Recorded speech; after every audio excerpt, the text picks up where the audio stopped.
Now, what about Exactly. Rick? Now, Rick gave his opinion. Where does Rick fall on that scale? I think Rick was one of the best workers. I don't think that Rick's style was as athletic as I think that um, I think that what Rick's taking into consideration more than being a great worker is those two were probably two of the better athletes, Ricky and Sean. Ricky and Shawn. Yeah. Yeah, they were great athletes. They had speed, you know, and they were able to like because Rick kind of worked the same match. Right. Rick didn't shift gears. And but the thing was with Rick wasn't going to go out there and do 12 either. Rick was going to do 25, 30 Right. because At least. Rick had to tell, he was going to do the ebb and flow and Rick was going to tell the story that he wanted to tell. And especially when he was the man, he felt and if you've ever watched, when you watch anything, it's really hard. God, what match was on not too long? It might have been Bronson and Sheamus, and it's just it kind of went past that 8 to 12 point, and then they start doing the false finishes, and then it becomes like the longer you go, especially before you start doing false finishes. If you do 20 and you have a couple of false finishes here and there, it's a strong kick out on one, the psychology is these guys are pretty evenly matched. You're watching it. As you build that story and tell that story, as long as you, like, if you botch a spot in the middle of that, you're going to lose them.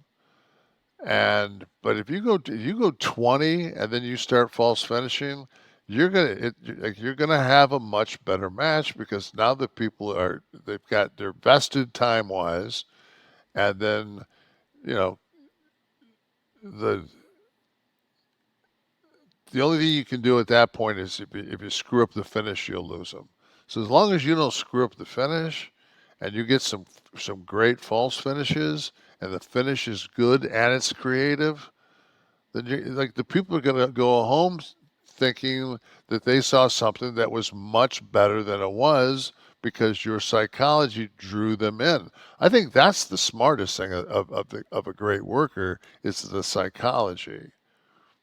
Right. If when you're out there, to me, you're a good worker if you know you're kind of calling it and you say, it's too soon. Go for the super kick. I'm going to catch it, spin you, watch the clothesline. Goes for the super kick, catch it, spin him around, take him down. The crowd's up, up, up, up, up, up, up, up, up. You catch it, spin around. You take him down. By the time he's halfway to the mat, the crowd's already quiet. You roll out and you go to the people and they boo you and he's laying there selling. When Mm. you can control their emotions like that, that's the art of the work. Right. It's not who can do the most somersaults off the top rope. And maybe the biggest difference in yesterday's wrestling and today's wrestling, right? Because I think today there is an emphasis on the spots, the physicality, and the And I uh, and and I see though less I so on the story. right, but I see so much of those spots, and one out of you might have a sequence of five spots, and one of those five is a botch. Right. So You now, increase your so chances of so blowing it by now 10%. immediately, if your psychology is we're going to open with these five spots, and on the fourth one you flub that, you're never getting me back. 'Cause all of a sudden I've seen the boom mic in the shot. I know I'm watching fake pro wrestling. Next, Mm. like next.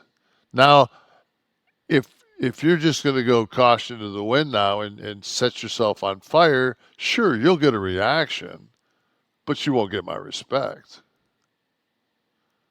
You got to work smart. Rick, of course, a master of psychology and controlling the fans and controlling the match and ring generalship, all that stuff. But the other thing is that he was larger than the sport. Occasionally you have people come along larger than the sport. Michael Jordan, larger than the sport. Hulk Hogan at his time, larger than the sport. Ric Flair. It was an event from when the lights would go down in, the Greensboro Coliseum in 86 and 2001 would start to play and the spotlight would find him and the robe and the entrance and the 10 friggin' minutes it took. It was like the pageantry of a boxer that would come to the ring like that. And that amped up the fan experience because it was beyond just watching a wrestling match. Now the main event felt like the main event. Yeah, I always felt that, especially when I first got in the business, 89, 90-ish, and it was at WCW, and you would go to a house show, and the crowds weren't great back then. And but Rick was usually our main event, or our champ, and they'd play his theme music, which was, to me, I always equated that with Elvis. But then it was that same thing. It was that pageantry of the Elvis costume to the Flair robe, and then you were seeing, the Elvis character is bigger than life, and the Flair character is bigger than life. Right.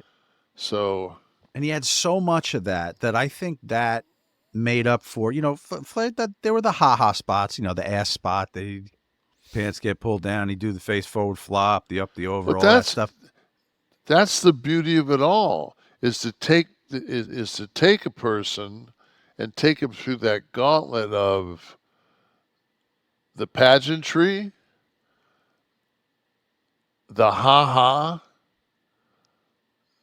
the, oh, here comes the baby face, knows exactly when to cut him off, whether it's rake his eyes, whether it's kick him in the knee, what the heat, then the comeback, then the false finishes, and then go into the finish.